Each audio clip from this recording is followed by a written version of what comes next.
இன்றைக்கி முருங்கைக்காய் மசாலா செய்ய போகிறேன். அதுக்கு பார்த்திங்கன்னா 4-5 முருங்கைக்காய் எடுத்து இப்படி கொஞ்சமாக தோல் சீவி கட் பண்ணி வச்சுருக்கிறேன். அதுக்கு தேவையானவர்கள் பார்த்திங்கன்னா ஒரு பெரிய வெங்காயம், கொஞ்சம் கருவேப்பிலை, 4-5 பல் பூண்டு அப்படியே தட்டி வச்சுருக்கிறேன். ஒரு தக்காளி, பெரிய தக்காளி,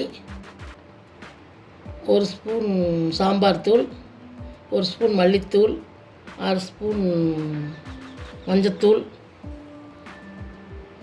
உளுந்தம்பருப்பு 1/2 ஸ்பூன், கடலைப்பருப்பு 1/2 ஸ்பூன், இதெல்லாம் போட்டு தாளிச்சிக்கலாம். நீ எப்படி செய்யணும்னு காமிக்கிறேன். மசாலா செய்யறதுக்கு இப்படி வடைச்சட்டி வச்சுக்கோங்க.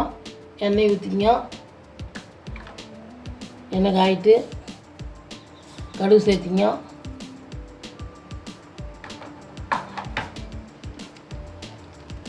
கடலைப்பருப்பு உளுந்தையும் சேர்த்திங்க.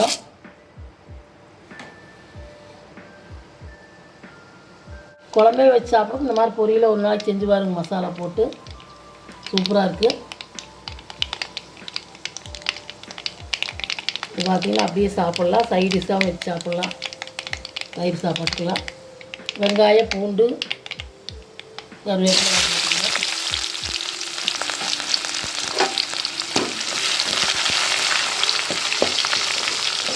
வெங்காயம் நல்லா வதங்கிட்டு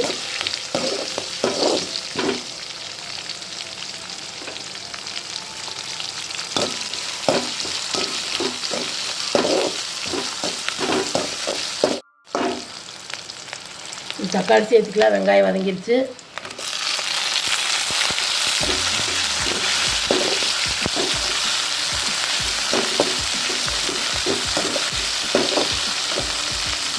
தக்காளி வரும்போது கொஞ்சம் உப்பு சேர்த்துக்கலாம்.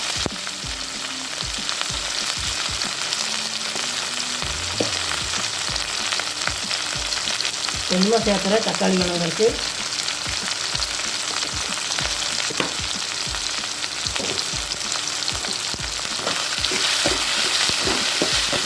தக்காளி வதங்கிட்டு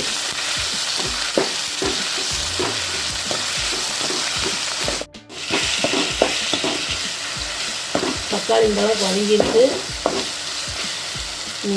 சாம்பார் தூள், மல்லித்தூள், மஞ்சத்தூள் எல்லாம் போட்டுக்கலாம்.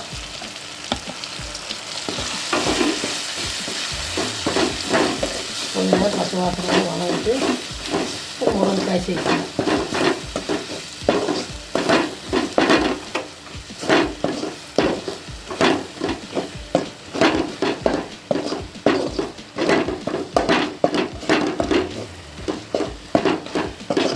இந்தளவுக்கு வதங்கிடுச்சு. முருங்கைக்காய் சேர்த்துக்கலாம். முருங்கைக்காய் சேர்த்து ஒரு வதக்கு கட்டிட்டு தண்ணி ஊற்றிக்கலாம்.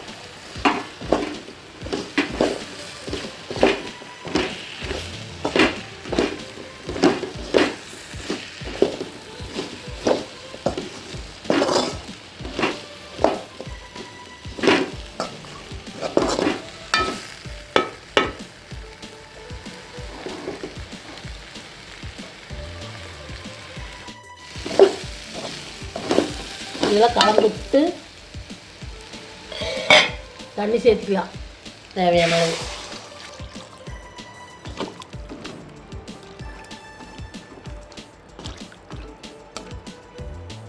கொஞ்சமாக சேர்த்துக்கலாம்.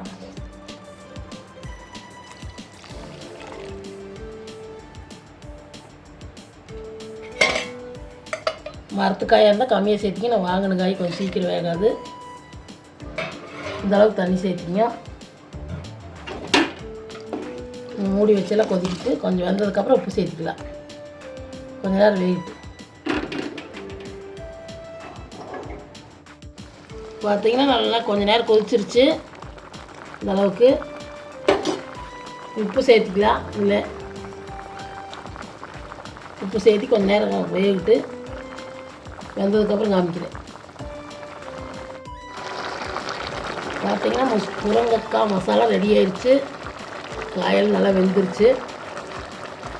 நீங்கள் இன்னும் கொஞ்சம் ட்ரையாக வேணுன்னா கொஞ்சம் நேரம் தண்ணி சுண்ட வச்சுக்கோ.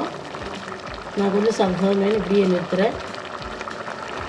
இது சாப்பாட்டுக்கு சாப்பிட்லாம், சைடிஷாக வச்சு சாப்பிட்லாம். எல்லாருக்கும் நீங்களும் உங்கள் வீட்டு செஞ்சு பாருங்க. செஞ்சு பார்த்துட்டு வீடியோ பிடிச்சிருந்தா லைக் பண்ணுங்கள், ஷேர் பண்ணுங்கள், சப்ஸ்கிரைப் பண்ணுங்கள்.